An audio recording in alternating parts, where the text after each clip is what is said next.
தென்கிழக்கு வங்கக்கடலில் குறைந்த காற்றழுத்த தாழ்வு நிலை புயலாக மாறவுள்ள நிலையில் ராமநாதபுரம் மாவட்டம் கடலோர பகுதியில் காற்றின் வேகம் அதிகரித்து காணப்படும் நிலையில் மீனவர்களின் பாதுகாப்பு கருதி மீனவர்கள் மீன்பிடிக்க செல்ல மீன்வளத்துறையினர் தடை விதித்தனர். துறைமுகங்களில் விசை படகு மற்றும் நாட்டு படகுகள் நிறுத்தப்பட்டுள்ளது.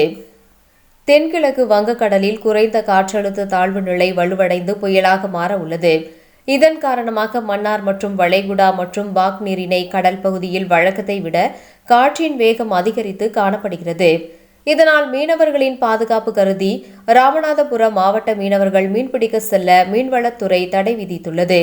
இந்த தடையால் ராமேஸ்வரம், பாம்பன், மண்டபம், தொண்டி, சோழியக்குடி, கீழக்கரை, ஏர்வாடி உள்பட பல்வேறு துறைமுகங்களில் 1800க்கும் மேற்பட்ட விசை படகுகள் மற்றும் 6000க்கும் மேற்பட்ட நாட்டு படகுகள் அந்தந்த துறைமுகங்களில் நிறுத்தப்பட்டுள்ளது. மேலும் 20,000க்கும் மேற்பட்ட மீனவர்கள் கடலுக்கு மீன்பிடிக்க செல்லவில்லை.